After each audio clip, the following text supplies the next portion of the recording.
Oke, udah mulai di-record. Oke. Salam kenal teman-teman semua. Perkenalkan namaku Faisal.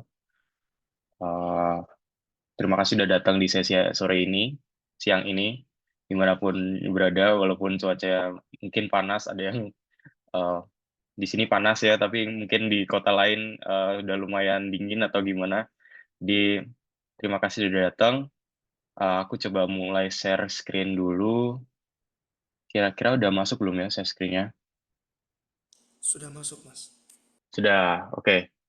Oke, oke teman-teman, terima kasih. Hari ini aku akan coba buat sharing tentang speculative design based on data, dan strategisnya aku coba buat ambil dari sustainable issues. Jadi gimana caranya dari sebuah apa ya, sebuah ilmu desain. Jadi background aku di sini desain dan computer science. Uh, dan gimana caranya kita coba buat spekulasi gitu ke depannya.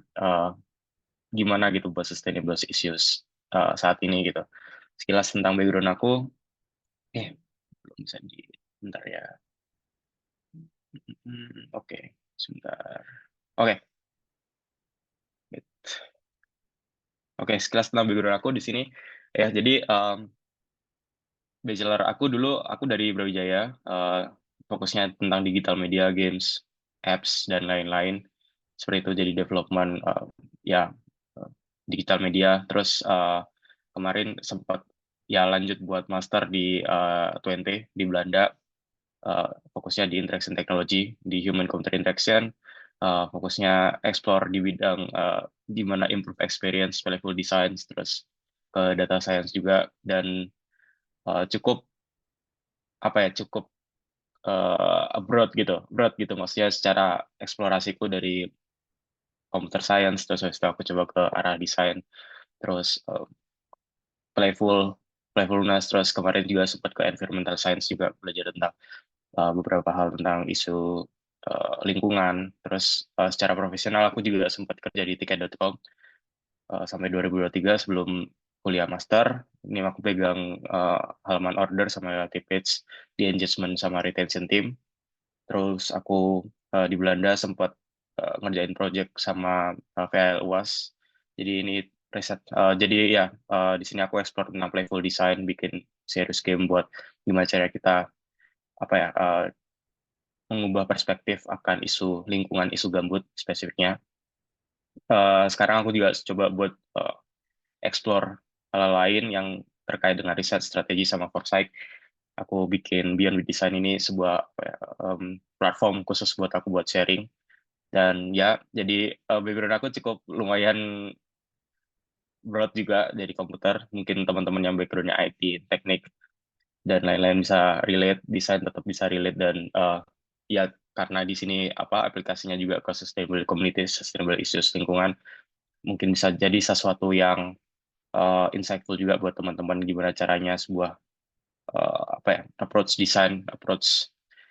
ya spekulatif desain ini bisa dipakai buat um, ideation atau misalkan explore ide-ide lain yang bisa berkaitan sama masalah teman-teman sendiri sendiri nantinya. Terus belum sih. Oke, ya jadi pembukaan dikit. Jadi sekarang kita tinggal di mana dunia itu accelerating-nya, kita kalau bisa dikatakan itu sebuah dalam apa ya kondisi yang eksponensial gitu. Jadi eksplorasi ya akselerasinya itu sangat-sangat tinggi kalau misalkan teman-teman pernah dengar tentang Moore's Law gitu. Jadi gimana kalau misalkan CPU yang dulunya bentuk komputer itu besar, sekarang jadi semakin kecil dan bisa ditaruh dalam HP, yaitu adalah salah satu contoh dari ya, eksponensial grafik dari sebuah dunia saat ini.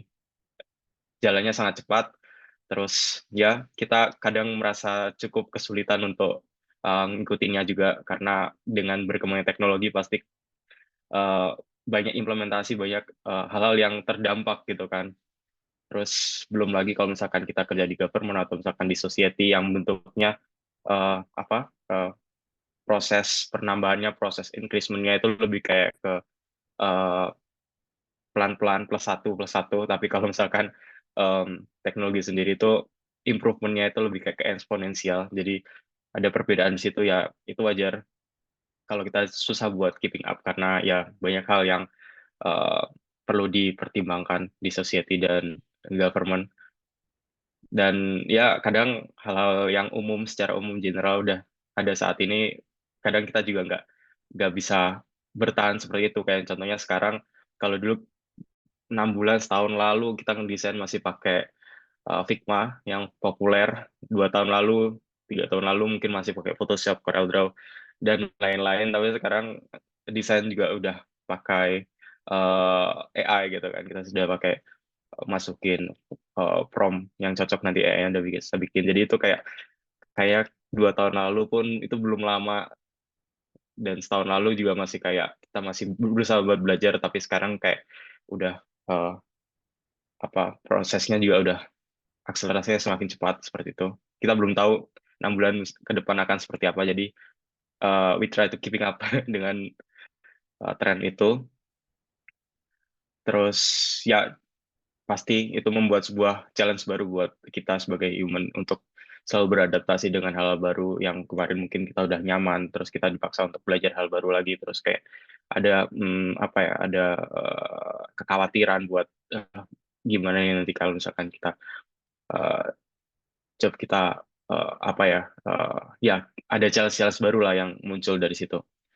Dan ya, aku mau coba kasih tahu juga tentang ternyata beberapa orang yang sudah apa ya, beberapa filosofer itu ngomong kalau misalkan ya kita membuat sebuah tools ini, dari yang pertama McLuhan, we shape our tools and our tools shape us, dan Annie Mary Willis ini juga dia ngomong kalau misalkan kita ngedesain itu akan ngedesain kita balik. Dan sayangnya kita di sini bukan sebuah orang yang apa ya, yang sebagai pemangku kepentingan, atau misalkan orang yang inventor yang bikin novel things yang bakal yang ngubah dunia, tapi kita coba buat ngikutin hal-hal tersebut. Ya mungkin teman-teman ke depannya uh, bisa mencoba untuk apa ya, ekspor ke hal-hal yang lebih luas, atau misalkan teman-teman punya cita-cita buat menjadi inventor, tapi ya hal-hal tersebut yang perlu kita sadari bahwa tools yang kita bikin, tools yang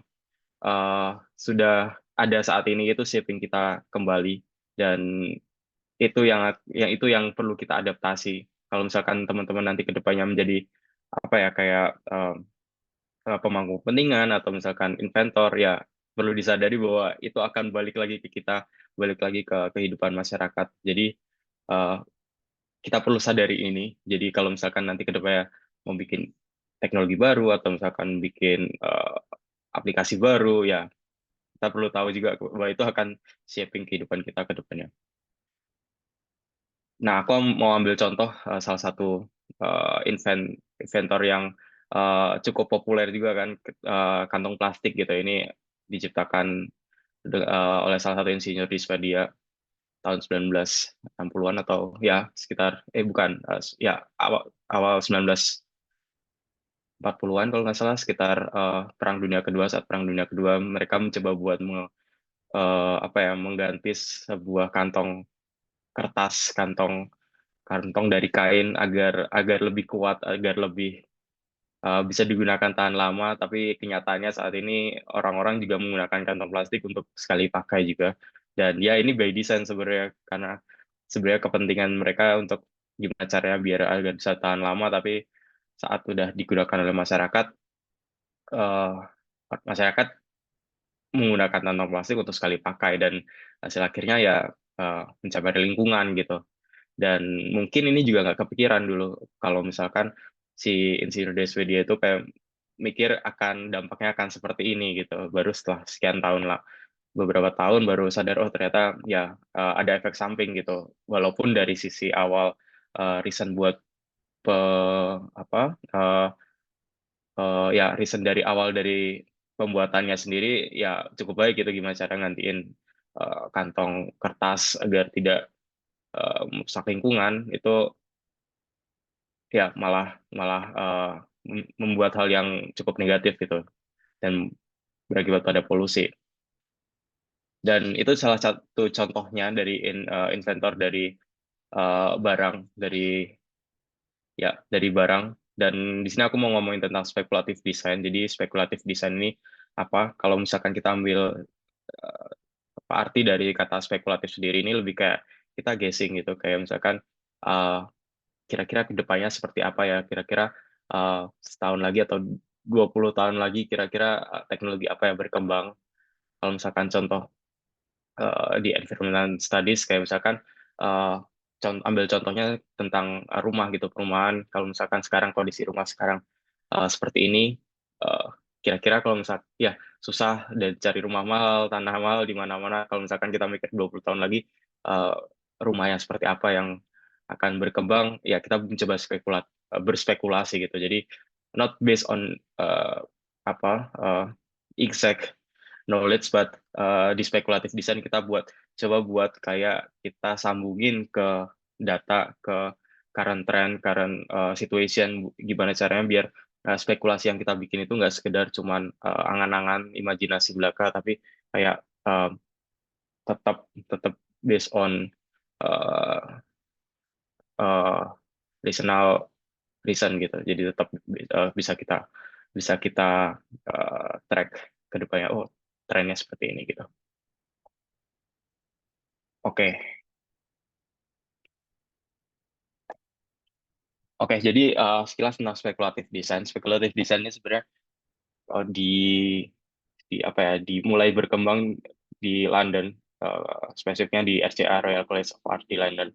Eh, Salah satu dosen di sana coba buat mengkritisize desain proses dari apa ya ke elektronik, produk elektronik di mana saat itu orang-orang tahun 1960-an orang-orang bikin elektronik cuma untuk gimana caranya produk elektronik itu kelihatan bagus gitu secara estetik, tapi mereka tidak tidak mikirin dampaknya secara ekonomi, sosial dan uh, ekologisnya gitu. Jadi si dosen dari SCA ini coba buat nge-criticize dan membuat sebuah apa ya sebuah cara baru, framework metodologi baru namanya critical design dan berkembang akhirnya kayak uh, bikin spekulatif design ini kayak perpanjangan dari critical design kayak misalkan kalau misalkan dia mencoba buat ngajakin mikir ke depan 30 tahun lagi kalau misalkan kita buat bikin invention kayak gini kira-kira ke depannya akan seperti apa gitu. Jadi nggak sekedar tentang estetik dan uh, fungsionalnya tapi mikirin juga ke aspek dampaknya ke ekologis, ke sosial, ekonomi seperti apa. Dan uh, ya spekulatif design ngajakin kita buat apa ya memperbanyak possibilities sudut pandang baru agar kita kayak misalkan ke depannya ada challenge baru, ada uh, ada challenge baru terhadap ide kita siap dan kita udah mikirin gitu dampak-dampak dari sekitarnya. Kayak aku kasih contoh tadi tentang plastik gitu. Uh, Ternyata dampaknya juga mungkin saat itu nggak kepikiran, tapi ya sekarang baru berasa gitu setelah sekian lama dampak ekologisnya. Dan ya spekulatif desain ini awalnya berkembang untuk apa ya buat nge-criticize refleksi, ngajakin kita refleksi buat sebuah invention, sebuah uh, teknologi ini ternyata nggak cuman berdampak saat ini, tapi bakal shaping kita ke depannya gitu. Jadi relate juga ke apa ya ke perkataan filosofer tadi McLuhan yang dia bilang kalau misalkan ya kita ngedesain sebuah tools, kita ngedesain sebuah teknologi baru, kita membuat sebuah inovasi baru, oke, itu uh, kita desain, tapi kita perlu sadari itu akan designing ourselves. Jadi kayak kita itu bakal berdampak juga kepada kita ke depan.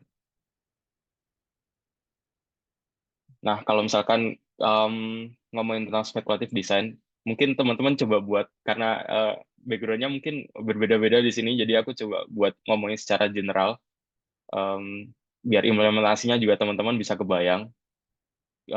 Kalau misalkan diambil sebuah apa ya matrix gitu antara unconstrained sama constraint, antara art dan strategi. Kalau misalnya spekulatif desain sendiri itu lebih kayak ke arah desain sendiri, tapi kita tetap juga ngomong tentang art, science fiction, karena kita di sini diajak buat berimajinasi berpikir what if kalau kira-kira 30-20 tahun lagi um, inovasi ini akan seperti apa ya, atau misalkan sebuah field, sebuah bidang ini akan berkembang ke arah mana ya gitu. Jadi nggak cuma tentang strategi doang yang oke, kita kita based on kondisi sekarang nih seperti apa, tapi kita juga buat diajakin buat berimajinasi, kritisin juga tentang teknologi atau inovasi yang ada sekarang.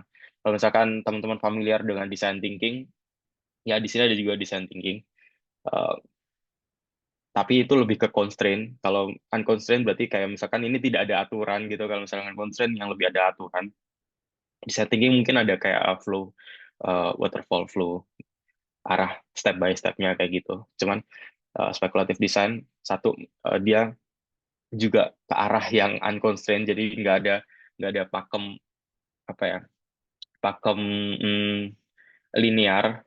Teman-teman bisa kayak berimajinasi kayak oke, inovasi ini, aku punya inovasi ini, terus kira-kira alternatif apa aja yang bisa terjadi. Terus ya sebenarnya cukup banyak, apa ya, kayak eh, cukup cukup luas lah cangkupannya di sini gitu. Mikirin juga tentang strategi, tapi di satu sisi kita juga diharapkan untuk tetap eh, berimajinasi tanpa ada constraint, tanpa ada apa ya, tanpa ada eh, aturan. Jadi ya itu spekulatif desain secara mapping dari, ya, antara strategi dan art.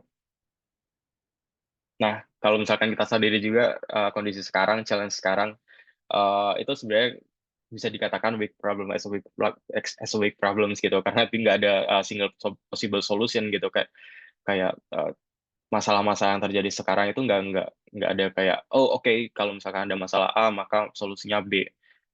Eh, karena banyak hal yang apa ya, banyak hal yang perlu dipertimbangkan gitu. Kayak misalkan contoh project yang pernah aku kerjain yang tentang changes perspektif untuk lahan gambut, tentang environmental gitu. Ternyata masalah yang terjadi di lahan gambut itu cukup kompleks gitu. Kayak misalkan em, eh, oke, di satu sisi kita butuh lahan gambut untuk fungsi ekologis gitu, untuk apa ya, store our carbon gitu. Tapi ternyata di sisi lain ya Indonesia masih sangat bergantung sama oil palm industries gitu.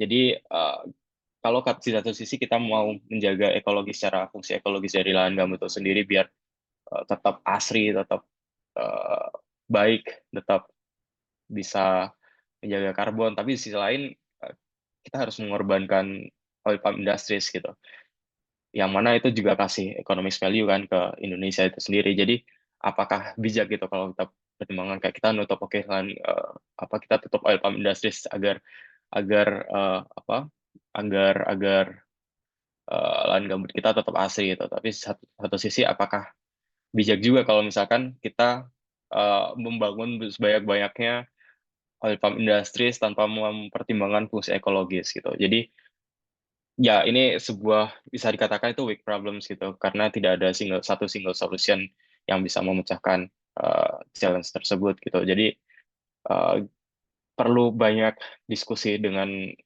orang-orang ahli dari lintas apa ya, ilmu. Jadi mungkin di sini teman-teman yang backgroundnya teknik, backgroundnya environmental studies, atau misalkan aku dari desain, dari IT juga mungkin. Jadi uh, sudut pandang dan apa ya, kolaborasi itu cukup penting buat kita saat ini untuk challenge-nya, yang karena ya nggak ada one single solution gitu, nggak ada kayak ya udah aku orang IT, aku cuma mau apa ya, mikirin dari sisi IT gitu, tapi kita nggak mikirin tentang gimana penerapannya di lapangan. Kita perlu ngobrol sama orang teknik lingkungan mungkin untuk gimana caranya apply itu, atau misalkan dan lain-lain gitu. Jadi ya, itu yang perlu kita sadari sekarang. Challenge-nya semakin rumit, semakin banyak yang perlu dipertimbangkan, bahkan sampai di arah policies gitu.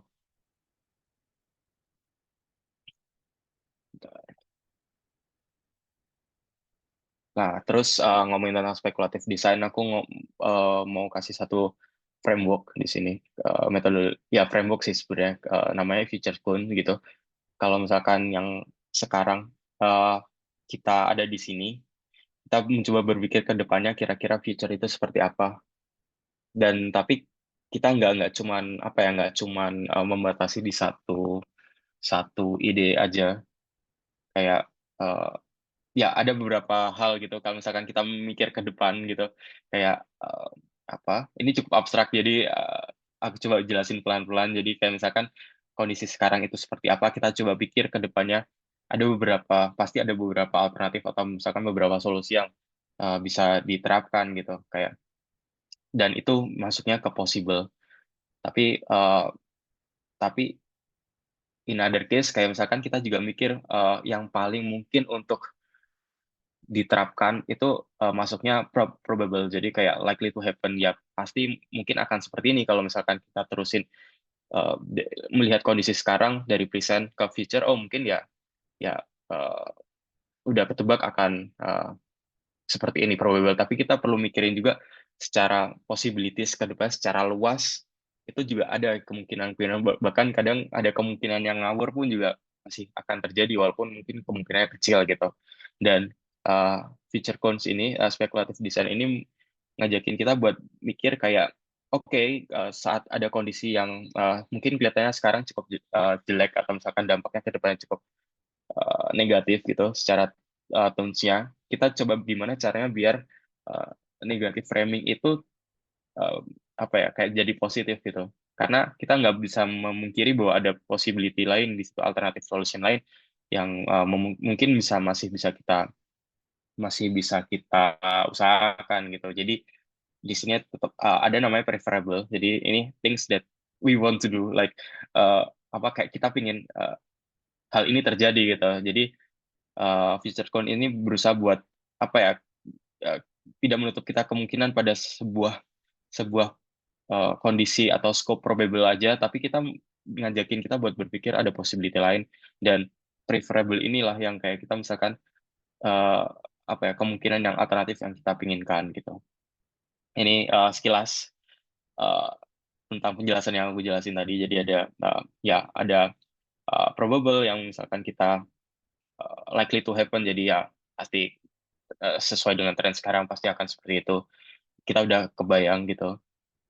Terus ada possible features, kayak ya kita tetap nggak menutup kemungkinan dengan possibility lain, tapi ya kita ada preferable features yang mungkin ya ini akan lebih baik, tapi menurut tren sekarang mungkin agak susah, tapi ya kita nggak menutup kemungkinan gitu. Mungkin aku kasih contoh salah satu, kayak di isu rumah yang tadi sempat aku singgung gitu, kayak oke, sekarang kondisi sekarang cari tanah di kota besar, di kota metropolitan itu susah. Terus habis itu kayak cari rumahnya juga mahal gitu. Terus gimana kira-kira kita buat misalkan as an engineer, buat as a ya inovator gitu, kayak misalkan mikirin kalau misalkan kita nurutin tentang probable future yang tengah, yang likely to happen gitu, ya ya udah gitu, uh, ke depannya 5 tahun 10 tahun lagi akan tetap mahal, ya udah kita cari aja rumah di pinggiran aja gitu, atau misalkan cari rumah yang murah tapi agak jauh gitu. Nah tapi kita perlu mikir juga ada posibilitas lain gitu. Kalau tentang rumah berarti, oh mungkin berarti uh, ada rumah yang lebih lebih lebih ekonomis dan lebih dekat gitu, kayak misalkan uh, apa ya, kayak banyak idenya yang bisa diterapkan. Terus habis itu kita juga coba kerucutin lagi dari preferable, kira-kira rumah seperti apa yang efektif dan ekonomis gitu. Oh, bisa jadi kayak ada adaptive rumah, atau misalkan ada um, sharing communities, rumah yang bareng-bareng gitu. Kayak ya ada communal space-nya juga yang lebih sehat gitu. Jadi ada preferable uh, condition yang seperti itu. Kayak contoh tentang rumah, kayak yang aku tahu uh, di beberapa negara, kayak yang setahu aku di Belanda, di Singapura, terus di Australia itu juga di Swedia, Stockholm juga ada, itu kayak ada rumah yang dibikinnya dari kontainer gitu ya. Mungkin perlu dipikirin juga secara kesehatan dan lain-lain. Cuman itu juga possible juga menjadi sebuah inovasi gitu. Instead of kayak kita ngandelin rumah yang napak di tanah dan uh, secara harga mungkin udah susah gitu buat kita jangkau di kota metropolitan gitu. Ya itu ada possibility seperti itu yang bisa mungkin perlu kita pertimbangkan dan nggak menutup kita buat cuma sekedar berpikir di area probable, tapi kita luas ya coba buat apa ya buat ya cari solusi lain gitu di possible space gitu.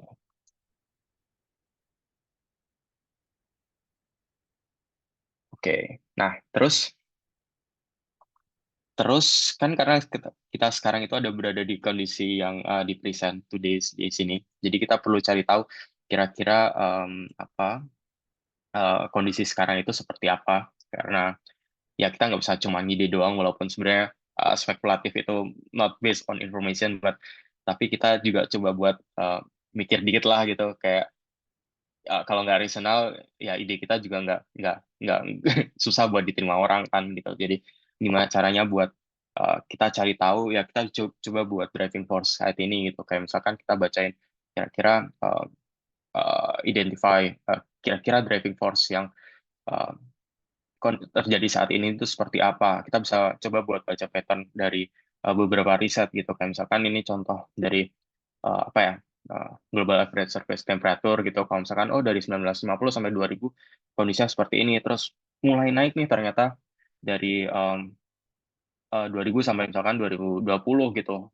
Kira-kira terjadi apa di sini gitu, itu kita perlu cari tahu sih. Kita perlu deep down dan kita bisa berspekulasi gitu, kayak misalkan kalau based on pattern research yang udah ada sekarang, uh, mungkin 50 tahun lagi kira-kira kondisinya akan semakin buruk dan lain-lain, itu bisa kita coba buat minimalisir gitu, karena ini antara 2050 sampai 2100 kan belum kejadian, dan itu bentuknya kalau kita based on pattern sekarang ya di kondisi yang apa ya tadi yang probable, yang kemungkinan akan terjadi ya dia akan semakin buruk, tapi kita coba buat meminimalisir agar kondisi itu nggak buru-buru banget, dan itu perlu dicari tahu kira-kira ada trends apa, fenomena apa, institusi atau laws atau policies yang uh, kejadian sekarang gitu, ada changes apa tuh yang sekarang terjadi gitu gitu. Jadi kita bisa cari tahu trennya dari situ buat kira-kira kita bisa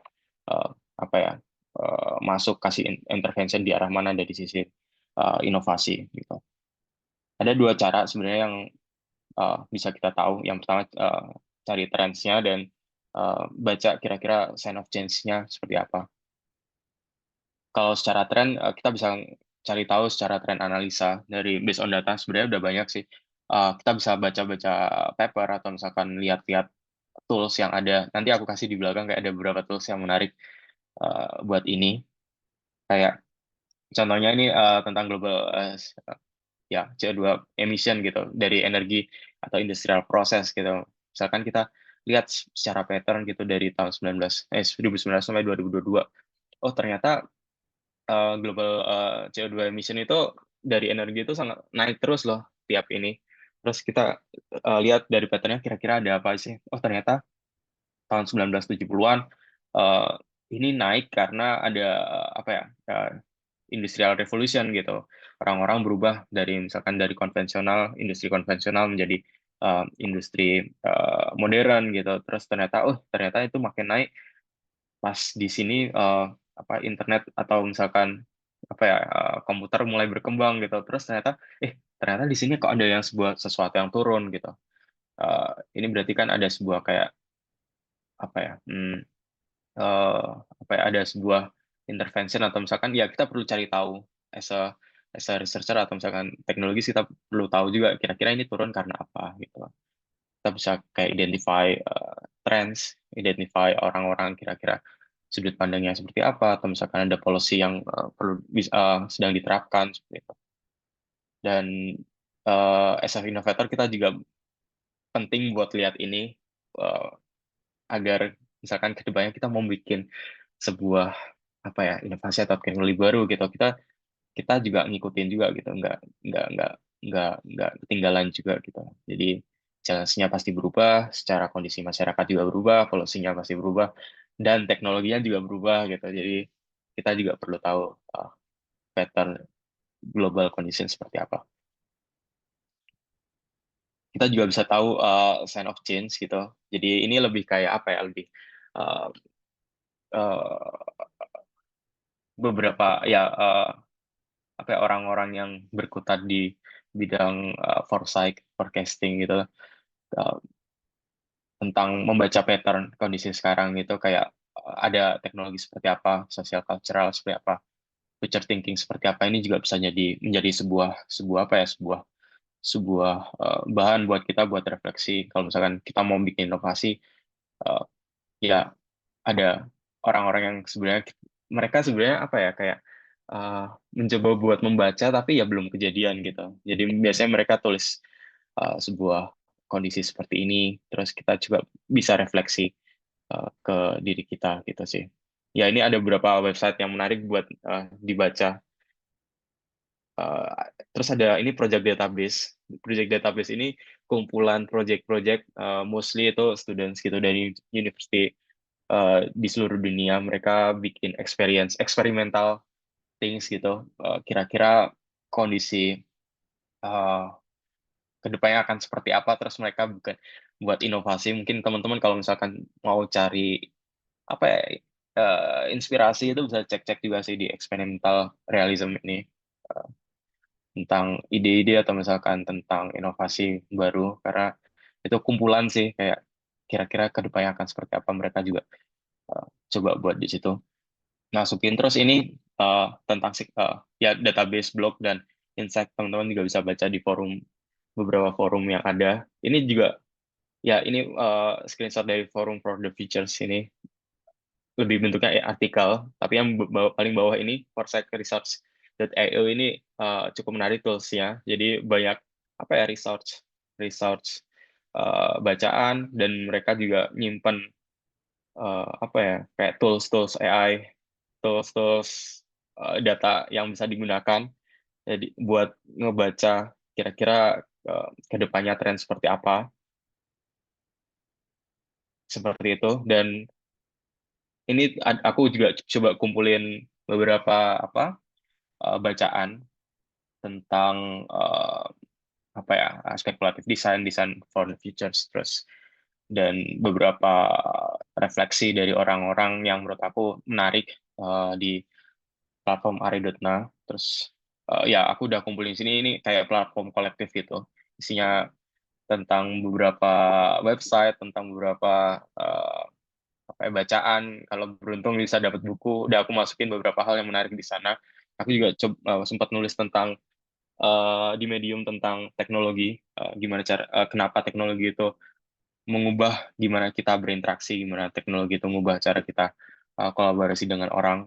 Itu juga aku masukin di sana. Jadi kalau teman-teman tertarik dengan topik ini, pengen tahu spekulatif desain seperti apa, bisa baca. Udah aku kumpulin di Ari.na ini. Jadi eh, itu semua.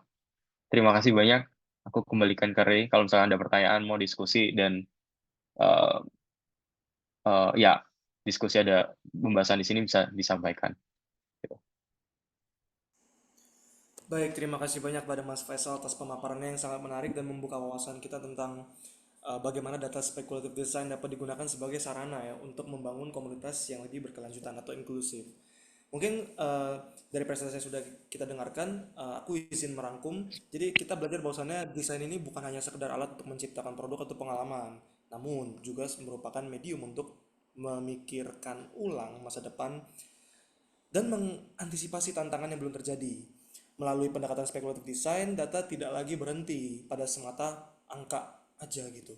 Melainkan dapat diubah menjadi narasi yang dapat menginspirasi arah kebijakan inovasi dan perubahan sosial yang lebih mungkin responsibel, lebih bertanggung jawab. Dengan kata lain, from numbers to narratives mengajak kita untuk melihat data sebagai titik awal dalam membangun masa depan yang lebih manusiawi dan berkelanjutan. Sebuah refleksi bahwa kita membentuk desain dan desain membentuk kita kembali. Baik, Selanjutnya, mari kita beralih ke sesi tanya jawab. Bagi para peserta yang ingin mengajukan pertanyaan dapat langsung menyampaikan pertanyaannya secara lisan maupun melalui kolom komentar chat.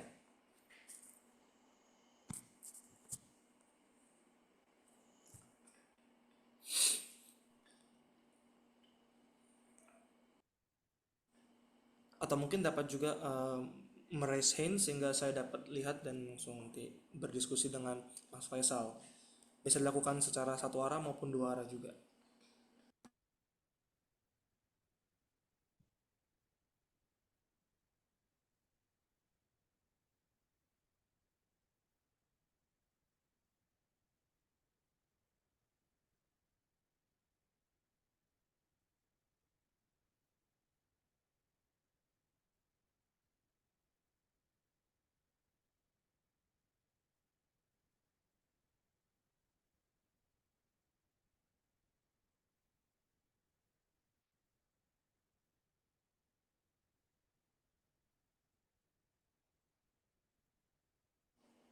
Mungkin teman-teman bingung kali sama sama materinya atau mungkin terlalu berat Hmm, mungkin boleh. diskusinya ya.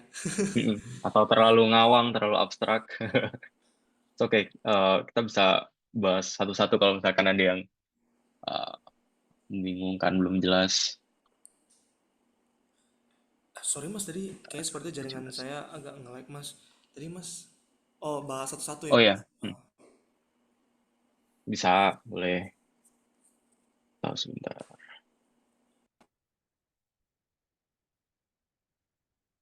Atau sambil ini kita.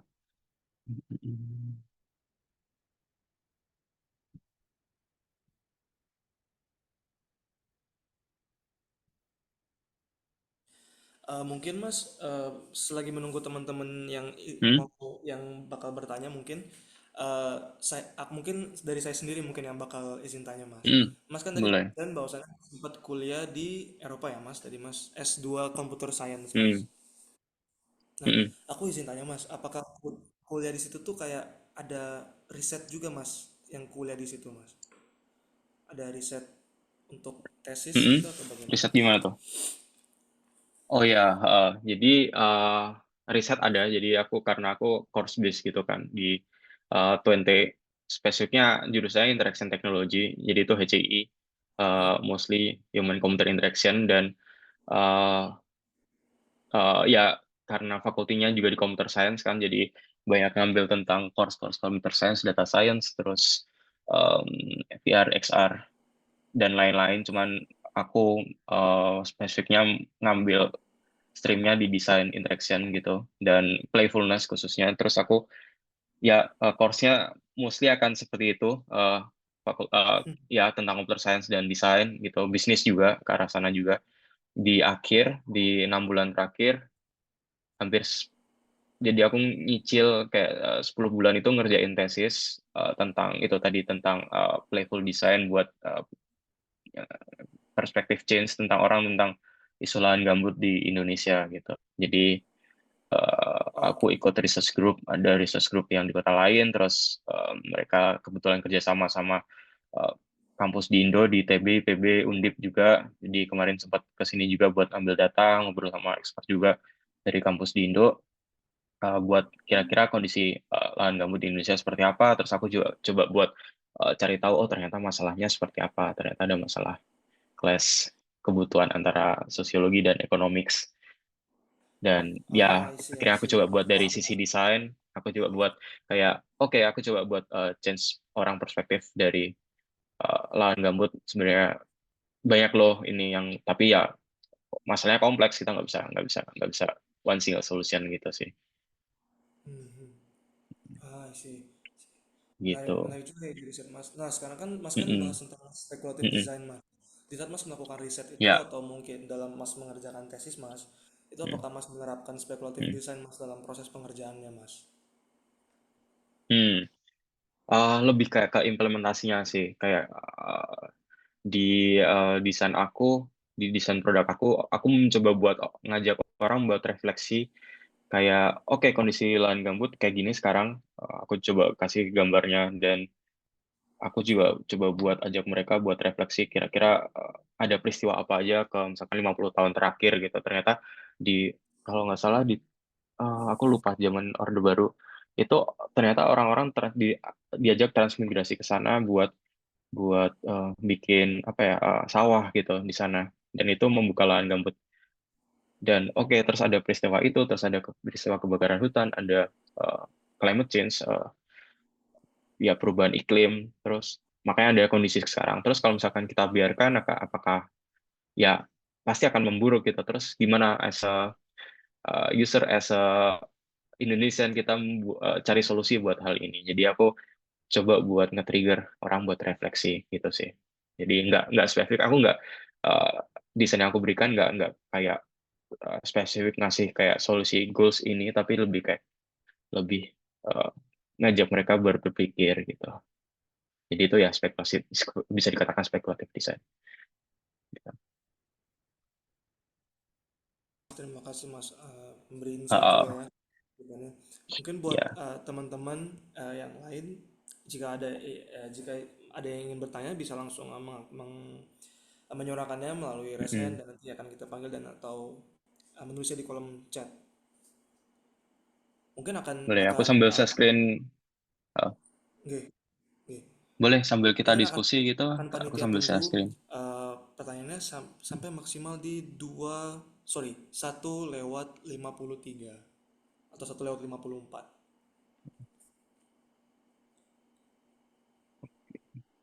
aku sambil share screen tadi website-website yang aku temukan ya sebenarnya menarik sih banyak Boleh hal-hal Mas. Boleh. yang bisa kita apa ya buat cari inspirasi atau misalkan teman-teman mau bingung topik skripsi atau ingin ke depan bikin inovasi seperti apa gitu eh, bisa sih ini Are.na itu terus aku udah kumpulin beberapa bacaan di sini yang menarik tentang spekulatif desain terus ada beberapa hal tentang data buku ini juga aku nemu buku tentang spekulatif desain terus ini project store eh, ini yang aku bilang tadi tentang apa kumpulan project students dari universitas di luar ya seluruh dunia gitu mereka coba bikin apa ya ide-ide sih gitu kalau misalkan membaca-baca kita cari salah satu yang menarik gimana ya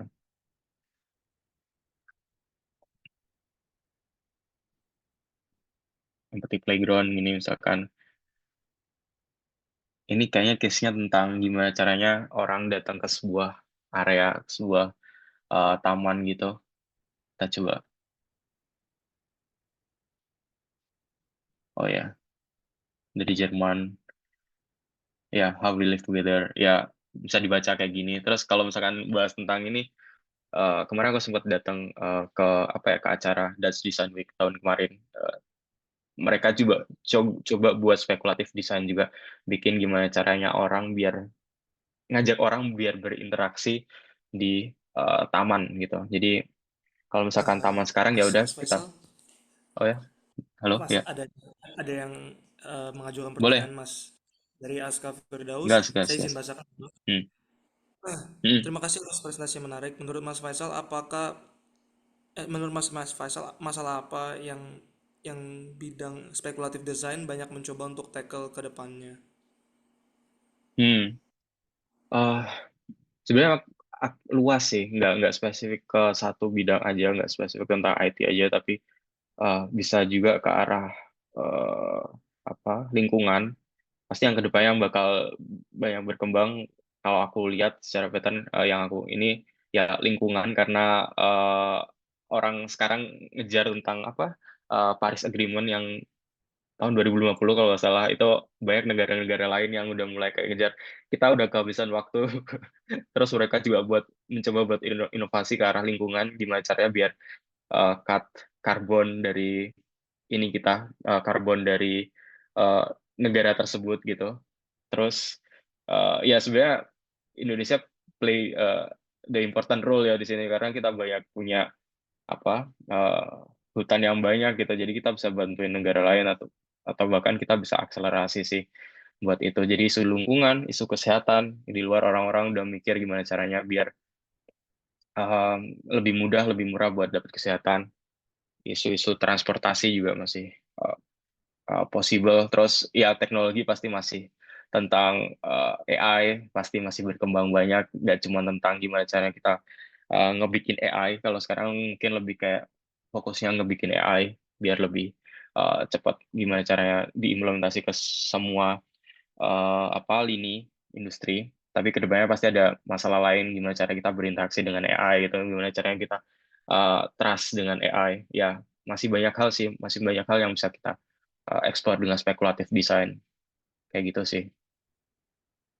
Isunya nggak Oke, spesifik terima banget, kasih. tapi setiap setiap orang, setiap latar belakang orang bisa bisa mencoba apa ya mengaplikasikannya karena nggak spesifik satu bidang ilmu gitu. Gitu, Oke, Re. kasih Uh, Mas atas jawabannya. Untuk Mas atau Mbak Aska Firdaus, apakah sudah hmm. menjawab pertanyaannya atau ada pertanyaan lanjutan?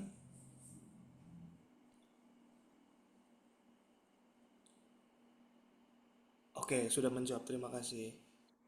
Baik, apakah bagi peserta yang lain masih ada izin mau bertanya? Dipersilakan.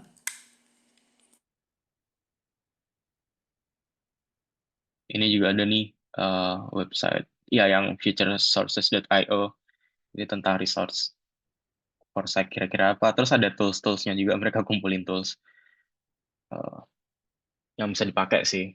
Sebenarnya aku nemu tentang AI, tentang apa dan lain-lain banyak banget. Jadi bisa dieksplor sendiri, brainstorm tool, research tool, data visualization tool, gitu. Mungkin kalau ada pertanyaan boleh sih atau diskusi kita ngobrolin santai.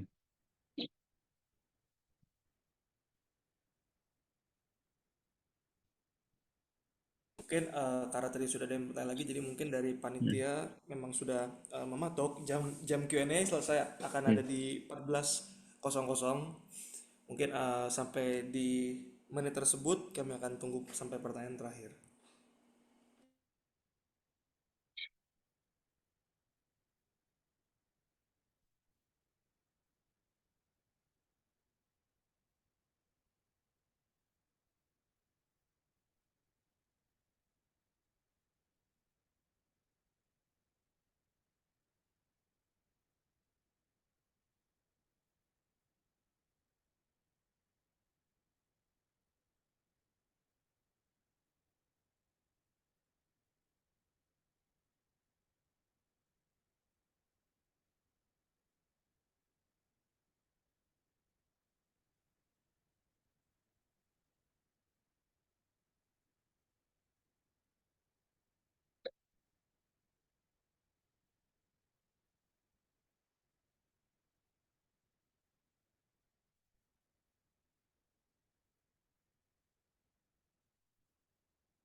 Kalau teman-teman Oke. nyari tentang tren-tren grafik ini juga ada di sini. Gimana Ri tadi mau ngomong sesuatu? Morse code. Ini Ya. Mas, mungkin selagi juga menunggu, Hmm. aku izin bertanya Mas, ini tapi Hmm. data-data seperti ini tuh Mas, Hmm. apakah kredibel Mas? Maksudnya bisa kita citasi gitu Mas di dalam penulisan karya ilmiah kita Mas? Hmm. Hmm. Hmm. Hmm. Bisa. Eh, seharusnya kita perlu cari tahu ini sih kayak from sources-nya ini kayak gimana gitu. Ini kan dia masukin kan ya perlu dibaca lebih jauh aja kalau misalkan mau disertasi jadi sebuah apa ya riset ilmiah. Cuman kalau misalkan kita Hmm. mau cari baca kayak apa ya, inspirasi seharusnya cukup sih kayak gini. Oh, I see, I see. The Jackson for Oh, Market buat Share of inspirasi. Animals ya ya as an inspiration bisa sih. Oh iya. Uh, Hmm. mm-mm.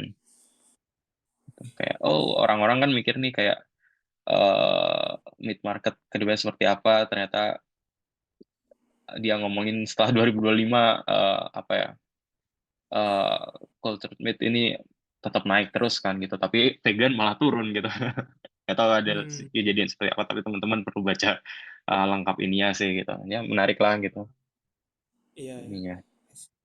Mm-mm. Oke, karena jam sudah menunjukkan pukul Mm-mm. 2 waktu Indonesia Barat, maka dari Mm-mm. itu saya izin untuk menyampaikan kata-kata close statement. Tak terasa kita sudah sampai hampir menyelesaikan sesi webinar kita pada siang hari ini. Namun sebelum selesai, saya izin untuk mengajak seluruh peserta untuk mengaktifkan kamera dan menggunakan virtual background yang sudah disediakan oleh panitia untuk melakukan sesi dokumentasi bersama. Untuk itu panitia PDD boleh take over.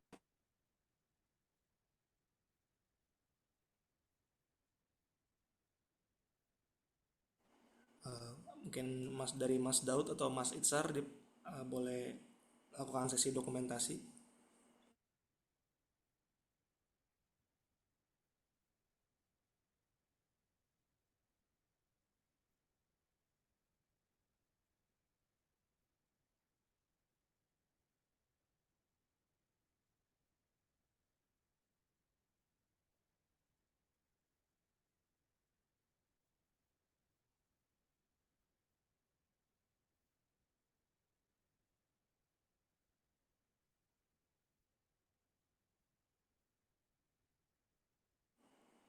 Permisi, apakah ada Mas Daud atau Mas Itzar?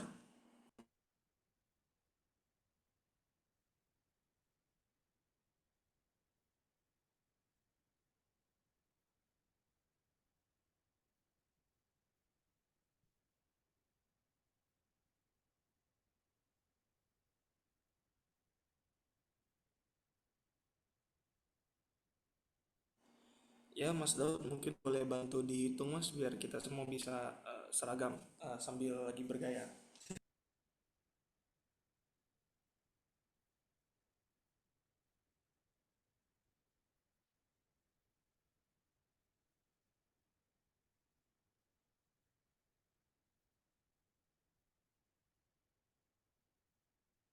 Oh, mungkin sepertinya Mas Daud sedang terkendala. Mungkin izinkan saya sendiri saja melakukan sesi dokumentasi. Oke, mungkin buat teman-teman dari Bapak Ibu sekaligus bisa mengaktifkan kamera lagi dan mengenakan virtual background yang sudah digunakan. Ada kendala teknis dari panitia. Oke, untuk slide pertama.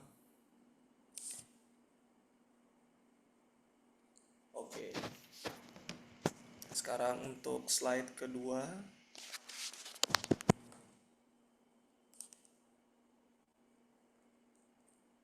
Dan sekarang untuk slide ketiga.